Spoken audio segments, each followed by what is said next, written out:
Hello everybody, and welcome to Bread Garden's Turofile Cheese Club number 3, the cheeses of Italy.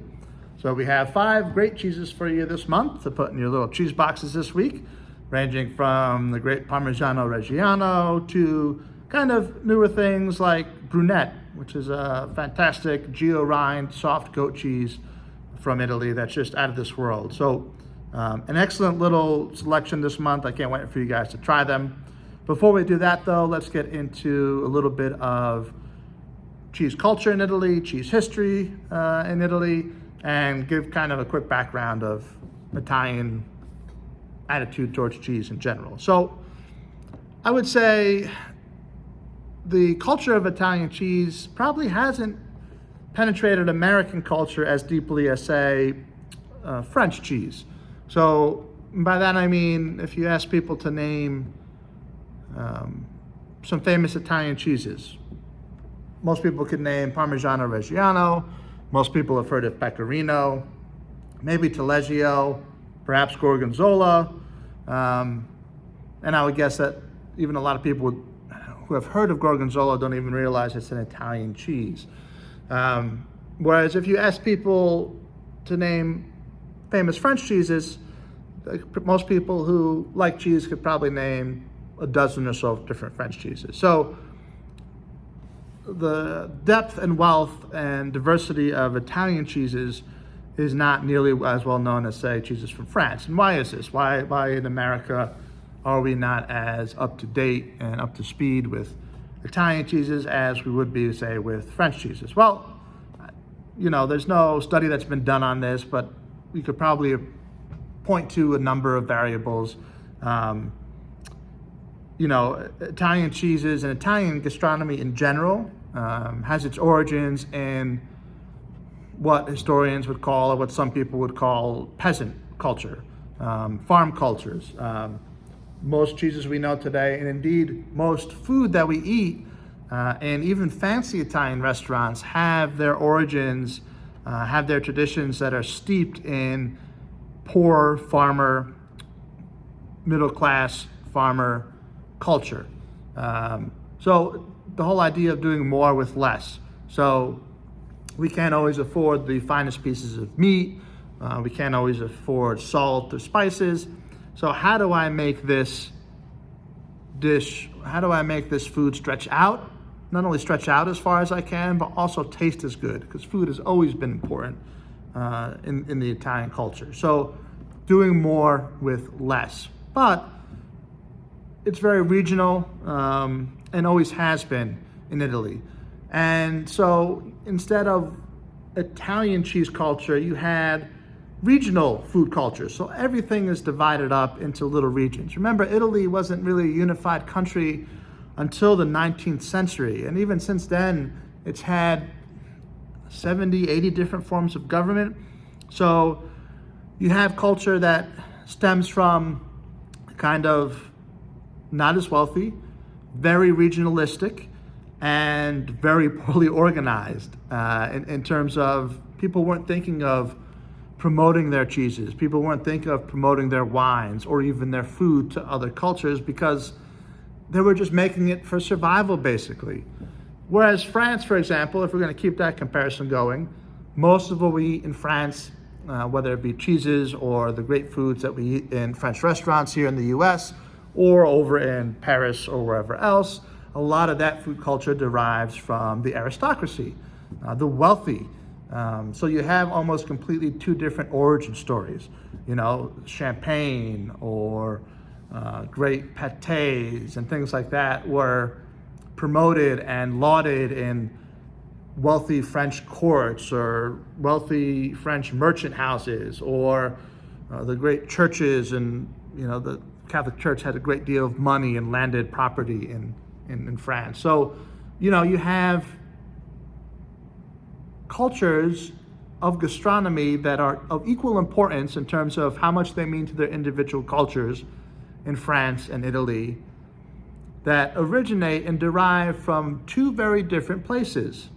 And you have one in the French that was kind of unified quicker, that kind of lauded their great cuisine in a more organized and out their way than the Italians, who couldn't care less about that stuff because their food was about survival.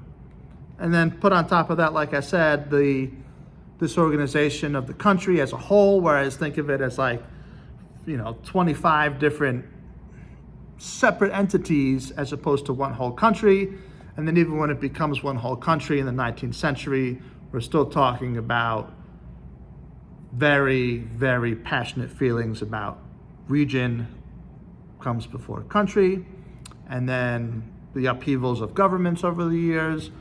And so you really have this two very distinctive origins. And some of that has to do or plays a part in why we know a little bit more about like French gastronomy and specifically French cheeses than we do about Italian gastronomy or Italian cheeses.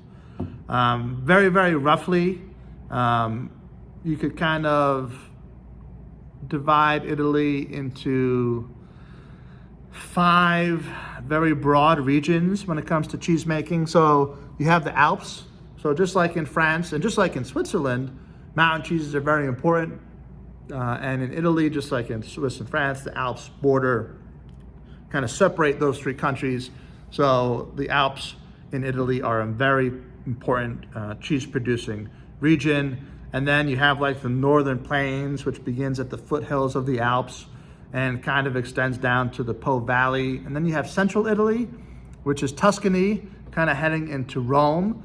And then you have the southern Italian mountain regions, which are known for producing a fair amount of buffalo cheeses, sheep cheeses, cow cheeses, a little bit of goat cheese as well. But again, we're talking mountain ranges again, where cheese is very important. And then kind of the island cultures of Sicily, which, very simple, rustic, unassuming cheeses. And that's kind of very broad. We're painting with a very broad brush here. But those are basically the 5 distinctive Italian cheese-making regions. And then just like wine, you could just kind of delve super deep into each of those areas and kind of learn and explore more and more about Italian cheeses.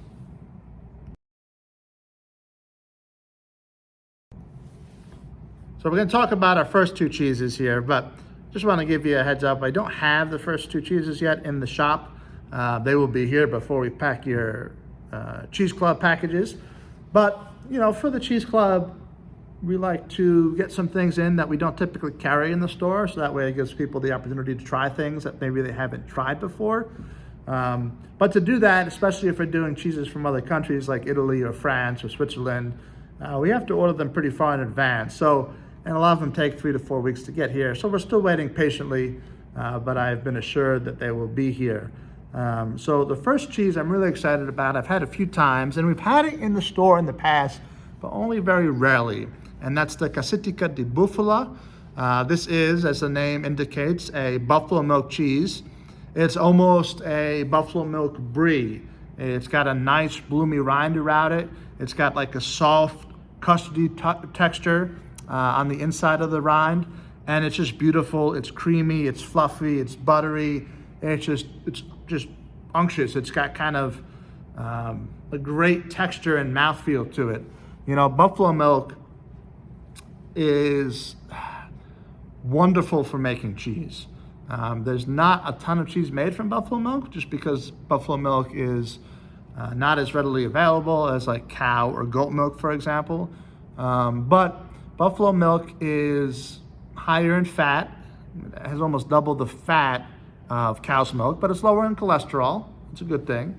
It also has more protein. It has more of the kind of vitamins and minerals, so vitamin D, vitamin A, than cow's milk or goat's milk as well. So it does have higher fat, but it's also a lot higher in nutrient, vitamin, mineral solids than either cow's or goat milk. And the extra fat and the extra amount of solids that you found in buffalo milk is ideal for making fantastic cheeses, especially softer cheeses, but it doesn't have to necessarily be solely softer cheeses. So buffalo milk cheese, and buffalo milk in general is excellent for cheese making. Now, a lot of people may be familiar with some buffalo milk cheeses, and in particular, the mozzarella di bufala.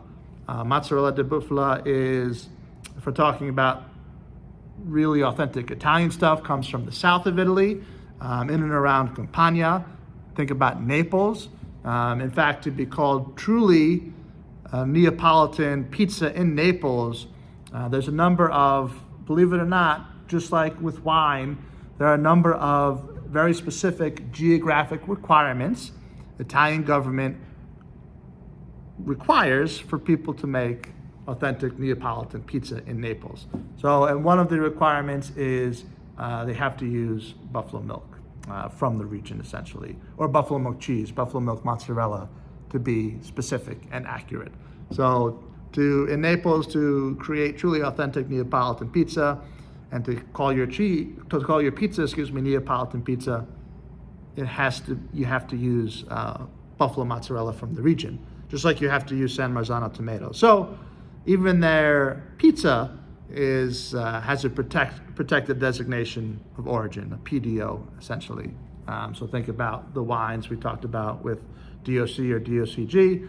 Italy has protections on certain types of food, like their pizza, like their mozzarella di bufala. So this is not mozzarella di bufala. Again, this is cassatica, and it's delicious. It's, like I said, it's like buffalo milk brie. It's a bloomy rind. It's a great, you can put it on sandwiches. I love just eating it. You can put a little honey on there, or maybe a little cherry or fig jam. But it's a kind of a unique cheese in terms of its texture. And if you want to do something cooking-wise with it, it's a fantastic melter. So I hope you enjoy it. I wish I could be tasting it with you right now, but I still got a day or two before it actually gets here. So the cassatica di bufala, first cheese, wonderful. Think fattier brie in the best possible way. One more thing I did want to mention about that cassatica di bufala cheese is that that's actually not from southern Italy. That is from northern Italy, northwestern Italy specifically, and the Lombardy region. So we're talking in and around Milan. And the next cheese, the second cheese we're going to talk about, is also from that area, a little further south, but still we're talking northwestern Italy, specifically from the Piedmont region, and that is the Brunette cheese, or just Brunette. Brunette is actually the name of the cheese, but also the name of the goat, of which the milk that makes the cheese comes from. So it's the name of the cheese, but also the name of the goat. It is a wonderful mold-ripened Gio goat cheese from Caseificio di Alta Langa. Many people are probably not familiar with that name, but a lot of you have maybe had some of their cheeses before. If you've ever had Latour, that is from the same people. Latour has become super popular over the last 10 years in the United States. I know it is really popular at Bread Garden Market as well. So if you've had the Latour and you like that, you will love this Brunette. Of course, the Latour is a blend of cow, sheep, and goat. Brunette is just 100% goat milk. It's aged for about 3 to 5 weeks before it's kind of released to the market. It's a Gio cheese, so when people say it's a Gio cheese, it's just referring to the type of culture they're using during the cheese making process, and that is the Gio trichum culture. And it gives the cheese a unique look. Gio cheeses are very easy to spot. The rinds have kind of this wavy line that goes all throughout the cheese. It almost gives the cheese an appearance of like a little brain, which sounds strange, but it's not that unusual. You see a lot of Gio goat cheeses in Italy, but also certainly a ton of them in France, and quite a few in the US. Specifically, Vermont Creamery does some excellent Gio soft ripened goat cheeses. So this cheese, the Brunette, kind of pillowy, super soft. Interior when it's young is a little cakey, and there'll be like some gooiness around the creme line. And then as it gets older, the whole cheese itself gets super creamy. It's delicious. It's got classic goat tang to it. It's got a little bit of kind of sweet hay and grass, really kind of fresh. Think about fresh bread, that nice, beautiful, yeasty, fresh bread smell that comes out of the oven. You get a lot of that. in kind of the aromatics of the cheese and then when you eat the cheese. And it is just wonderful. I love this with Prosecco or any kind of sparkling, really. It actually goes really well with slightly sweet sparkling wines as well. So like a really nice Asti Spumante, this would be beautiful with. So enjoy the brunette. For some of you, I think this may be your favorite cheese of the bunch, but we'll see. We got 3 more great cheeses to go, and we're gonna hop right into the next one.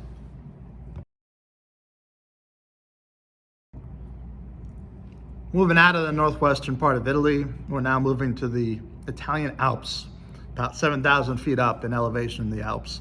And we're gonna do this beautiful Fontina Val d'Asta. Fontina is probably one of those cheeses that people are familiar with from Italy, so I forgot to mention Fontina earlier, but not Fontina Val d'Asta. This is the classic, the real deal Fontina. There are a lot of different types of Fontina out there. Like a lot of people are probably familiar with Fontal, which we sell at Bread Garden, and that's just a very mild, meltable cheese. There's almost no flavor to that. It's great if you're making a little fondue or you want to melt something on a nice grilled cheese sandwich, but not a ton of flavor. And there are actually cheeses or Danish cheeses from Denmark that have the name Fontina on them, and those are also a little bit like the Fontal, not as much flavor. But Fontina Val d'Asta, let me grab that real quick for you, is real traditional raw milk Fontina. It is the great mountain cheese of Italy, in my opinion.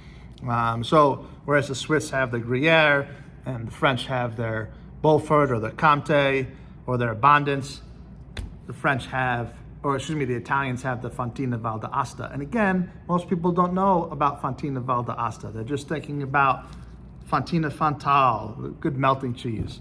This is incredible. There are some versions that are pasteurized now, but this is almost always raw milk. This has been around since the 12th century. So this is a cheese that has its origins that dates way back into the Middle Ages. It has a unique combination of texture and flavor where it still has a little bit of that kind of softer texture, but the flavors explode in your mouth. It's almost like mushroomy and truffle and like onion, and it's beautiful, beautiful cheese. The Italians use this cheese as the main ingredient in their fonduta, which is just the Italian version of fondue, except they make theirs with truffles and egg and cream. So it's like fondue on steroids. It's like just taking it up 5 extra notches, to quote Emeril Lagasse. It is unbelievable. If you're ever in the mountainous regions of Italy and have a chance to get some fondetta, or make sure you try them. They are absolutely fantastic. So let's try it. So I got a little piece for myself earlier. So this is the little Fontina Val d'Asta. It's pretty pliable. It's got that soft texture, so still melts really well. And like I said, this is what they use as the main ingredient in their fonduta, so it's still an excellent melting cheese. But what differentiates this classic traditional Fontina from those other Fontinas is the flavor.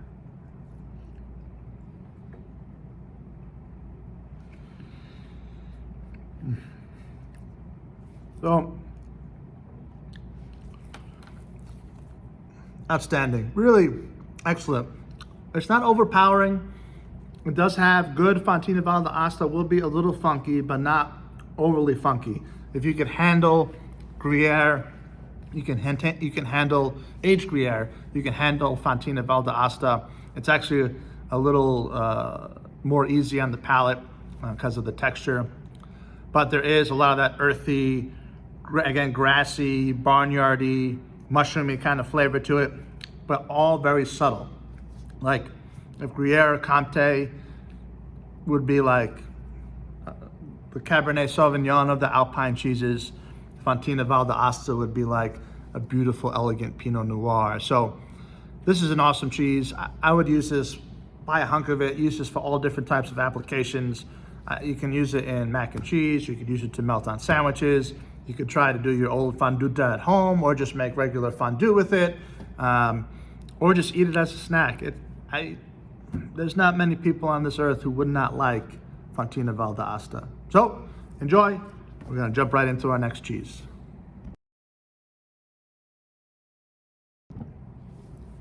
Now we're moving to northeastern Italy. So think Veneto or in and around Venice for our next cheese, which is the Sottoceneri. It's been around Italy for a little while, but only recently discovered here in the US as a wonderful delight from the Italians. Sottoceneri means under ash, and you kind of see the rind is covered in ash. The rind is actually rubbed with truffle oil, then kind of there's a mixture of like ash and then a bunch of like cinnamon, nutmeg, different types of herbs and spices, fennel, coriander, and it's all rubbed together into the rind. So truffle oil on the rind, and then ash with like coriander, fennel, a bunch of nutmeg, cinnamon, and it doesn't really affect the flavor that much on the rind, the ash. You do get a little bit of the baking spice, but it's also for the aromatics on this cheese, which is great. Usually they come in about 12-pound wheels, and Sottoceneri is always studded with black truffles. So they'll mix black truffles into the cheese curds when the curds separate from the whey, and just give it a good mix. So it is a beautiful truffle Italian cheese. The Italians, I think, do truffle cheeses better than anyone else. Of course, there's famous pecorino cheeses that are kind of studded with black truffle, rusticata, but Sottoceneri over the last few years has become one of my favorites. So, fairly, again, we're talking about semi-soft cheese here. You smell the aromatics from the spice and herb infused ash, and you definitely get the truffle.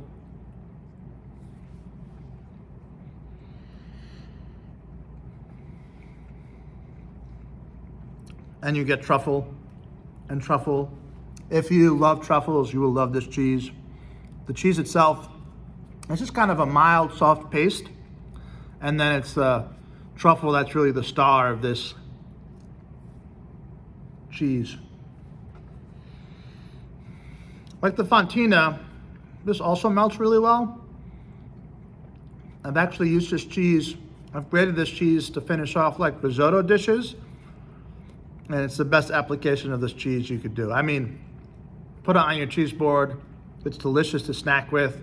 But if you grate it into like a risotto or even pasta dishes with cream, it's otherworldly. It's gluttonous in the worst and best possible ways.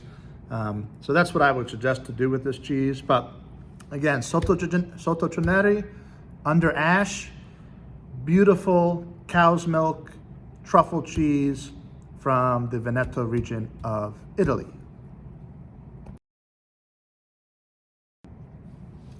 And last, but certainly not least, by the way, I took that last break to finish that whole piece of the Sottoceneri. It's super addictive. Anyway, now on to perhaps the greatest of all cheeses, not only in Italy, but possibly the world. The king of all cheeses, the Parmigiano Reggiano. Now, there are certain foods, whether you're talking about dishes, cheeses, or even wines that take us back to places in time, that evoke memories of things that just make us happy. I remember when I first started working at Bread Garden, we used to get the wheels of Parmesan, the 80-pound wheels, and I was cracking the wheel one day, and a guy walked by, and as I cracked it, it just kind of, smell hit him in the face. Man, that smells like this old New York meat market and deli I used to go to when I was younger. And so I kind of carved out a little piece of the fresh Parmigiano Reggiano and gave it to him, and his eyes rolled in the back of his head. You could just tell immediately that he was transported back to his childhood. And this is the core of why we love food so much, or at least why I love food so much. And you could throw wine in there as well. At its best, cheese evokes happiness memories. It brings us back to our childhood.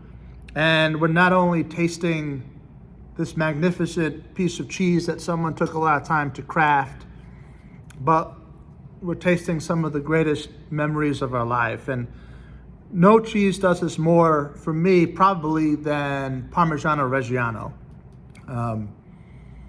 True Parmigiano Reggiano is only made in Emilia-Romagna.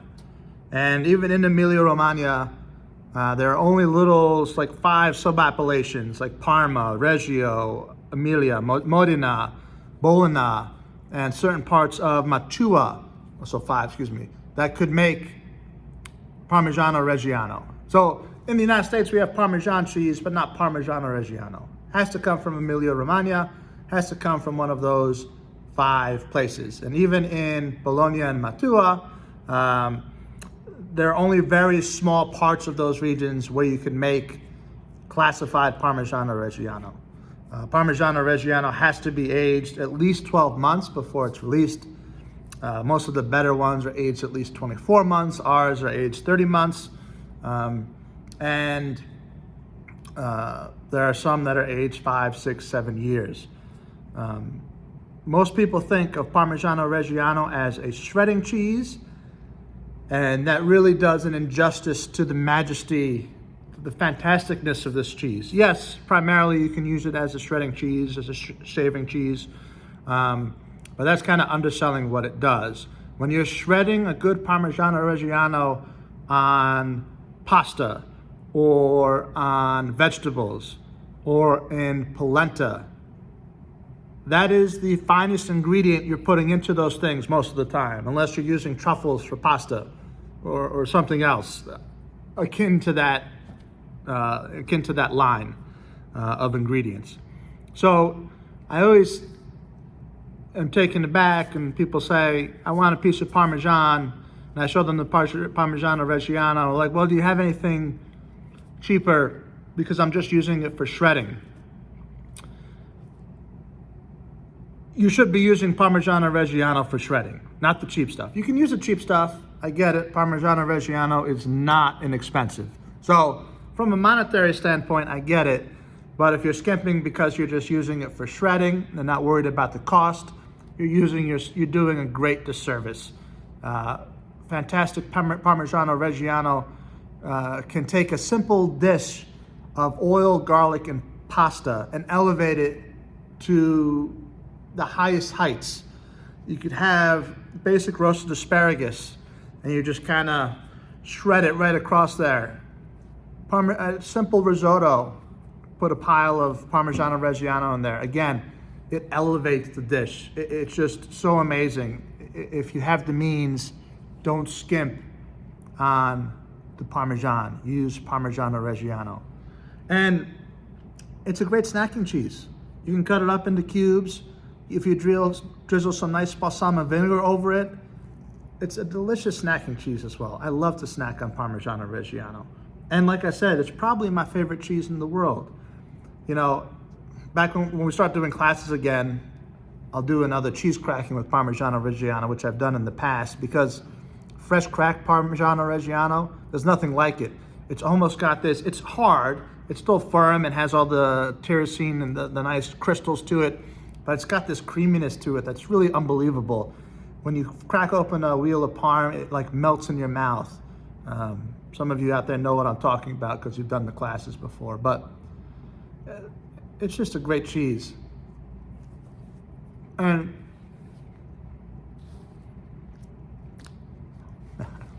that's good, man. That's so good. It's amazing. Even this, that's been cut. We cut this like last week, I think. It's salty. It's got Parmigiano Reggiano. Taste it. It's bursting with fruit. You almost get like pineapple, citrusy flavor sometimes. All this umami. That's the best cheese in the world. That's the best cheese in the world. Use it for shredding. Use it for slicing. I encourage you to snack on it. It's It's unbelievable. It also goes really great with wine.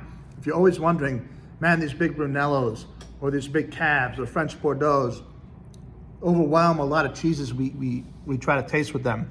Parmigiano Reggiano will hold up to those. Have this with a beautiful Brunello. Have it with a nice tannic Barolo. Have it with a big full-body Cab from Napa. It's a very versatile cheese when it comes to pairing with those types of wines that are often the most difficult to pair with cheese.